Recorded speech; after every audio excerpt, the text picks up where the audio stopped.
人生の目的ですか？人生の目的は何だと思いますか？アッサラムアライコン、ヤスオです。YouTube で、たくさん日本人に対して質問をもらったので、今日はインタビューしていきたいというふうに考えてます。けど、ちょっとインタビュー、質問の内容を見るととても内容が難しいんで、日本人がおそらく答えられないんですね。ですからなるべく失礼にならないように、うまく答えられてもらうようにどうしたらいいか考えますし、またこれインタビュー受けてくれるか分かんないですからね。ちょっとチャレンジしてみます。すごい。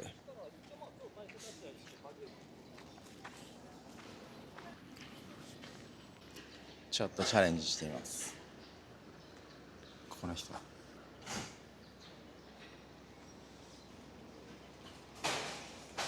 けどゲームしてますね。ちょっと質問しづらいな。ちょっと向こうの人に聞いてみようか。すいません、ちょっと今インタビューで、すいません、ちょっと質問簡単にさせてもらいます。最近外国人が日本に増えていて、外国人と接する機会っていうのは増えました？接することはないね。見かけるのは見かけるけど、接することはないですね。あまり話す機会はないですね。なんか外国人の人が日本に来た時に、例えばなんかハロウィンとかクリスマスとか、あと、神社に参拝に行ったり、そういうなんかいろんな行事があるんですけど、あまり理解しづらいそうで、そういうのっていうのは外国人は難しいですよね。すいません。外国人からの質問です、主に。じゃあいいですか、一応動画も。はい。インタビュー OK ということで、今何かお仕事とかされていますか？はい。はい。ありがとうございます。お忙しいところ。ちょちょっとだけですね。はい。ちょっと私もまだインタビュー慣れてなくて、まず最近外国人が日本に増えてきていて、接することも増えてきたと思うんですけど、なんか会話したり、何かこういう機会っていうのはありますか？はい。どういうところでございますか？自分の会社が外資で、はい。なのでそこで上司も韓国人なんで、はい。そこで結構話したりします。それは日本語ですか？通訳さんがついてます。そうですか。何系のお仕事ですか？デリバリーのはい。ウーバーと一緒なんですけど、それと同じで最近日本に参入してきて、それを今広めようってことで、営業として回ってるって感じ。わかりました。ありがとうございます。で、外国人の人と接する方が、日本人が結構増えてきていて、で外国人からしてもやっぱりどういうふうに接したらいいかっていうのにすごい困ってるようで、質問は例えばお正月とかクリスマスとか、あとお祭りとかたくさん年間いろんなところでお祭りやってると思うんですけど、これがやっぱりどういう意味なのかとか理解できなかったり、外国人が混ざりづらいっていう、そういうイベントごとで人が集まるんですけど、ああいうのはどうやって外国人は理解したらいいですかっていう質問なんです。どういう意味があるんですかという。意味、なんか宗教的な意味、海外だと宗教的な意味があってやる場合あるんですけど、日本もそういうなんかみんなそういう思いがあってみこし担いだりするんですか？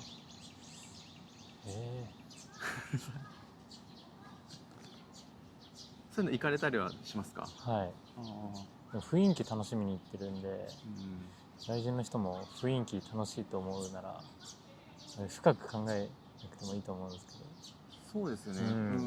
でもあれですよね、そういうインタビューですもんね。そう、なんかだから何教とか関係なく、深く考えずにこう雰囲気楽しんでいいということでしょうか。そうです。はい。そうなんです。こういうのが外国人から日本人にやっぱり質問しにくいところなんで。あと日本人と交流したいんですけれども、どのような場所でどのように接していくといいでしょうか。外人の人が日本の人と関わるにはってことですね。英語話せる人とかって日本人多いんですか？僕の会社には結構いますね、はい、僕は全く喋れないんですけど。一般的にはどうなんですか？一般的には街中では。いないと思います。いないに、外国人とそのお仕事とかでもいいんですけど、交流してみて何か新しい発見ってありましたか？なんか日本人のその空気感を理解できてない。なんか例えば日本人と1対1で話すじゃないですか。その時に相手がめっちゃ嫌がる時に外国の人はなんかそれを察することができなくてガツガツ喋るんですけど、僕らからしたらここはもう喋んないで引いた方がいいよって思う時があって、そういう日本人の空気感がわからない人が多いイメージ。なるほど、面白いですね。その空気感っていうのはどうやって作られていったんですか？学校の教育ですか？例えば海外だとなんか宗教っていう言葉が結構強くて、多分韓国だとクリスチャン、キリスト教の人とか、あとイスラムとか、多分その2つが大きいと思うんですけど、日本もそういう宗教でみんなが意識がまとまってるんですか？もう宗教じゃないと思います。もう教育とかでもなくて、もう親とか友達とかを見て、そういう思考になったと僕は思います。ありがとうございます。面白いですね。外国人からの質問がやはりちょっと日本人の感覚と違うので答えづらくてすみません。あと人生の、一般皆さん共通でもいいんですけど、個人的でもいいんですけど、人生の目的は何だと思いますか？またそのために目標として追いかけていることはありますか？人生の目的ですか？人生の目的は何だと思いますか？楽しむ、暇つぶし。やっぱそれは結構日本人の多くの人がどういうふうに考えてるんですかね？なんか目的、何に向かって生きてるのか。それ僕も最近疑問に思って、友達に聞いてもいやお金稼ぎたいよとか、そういうなんかちっちゃいことを結構回答もらうんで、僕もまだわからないです。そこをみんなで議論したりする文化はあるんですか？ありません。ないですか？僕ないどうと思います。思われてしまいます？あんまり深くはそういう話はしない。友達とかにはすると思うんですけど、どうなんですかね。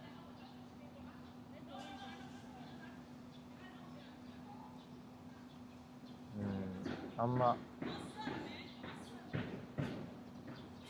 しないんじゃないですか。友達とか仕事仲間には話しますけど、家族では話す人多分少ないんで。なんか目標とかはありますか？目標ですか？田舎で、僕の夢ですけど、田舎でもう一人暮らししたい。自給自足の。だから今都会で仕事を頑張ってますけど、それお金貯めて田舎で一人で。これで以上で頑張ってください。ありがとうございます。私もこう質問しづらい難しいものが多くて。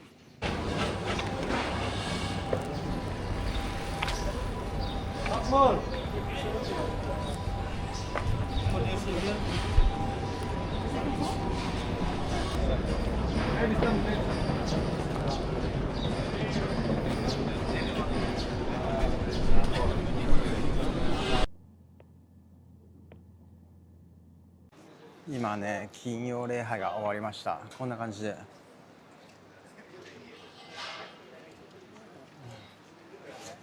日本人います？いないですよね。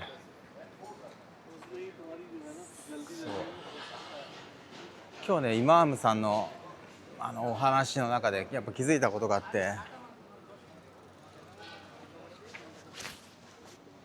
待ってちゃダメなんだなって。やっぱ自分自身が動いて、例えばこの中でコミュニティ作っていく、日本人が代表としていろんな外国人の方に対してコミュニティを作るとか、そういうのは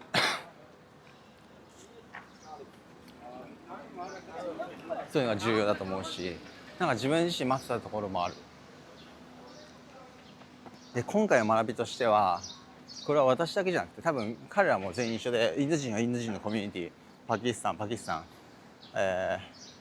なんかバングラディッシュはバングラディッシュってこういうふうにやっぱ集まってしまってるんで、これは日本人も同じようなことやってる。だから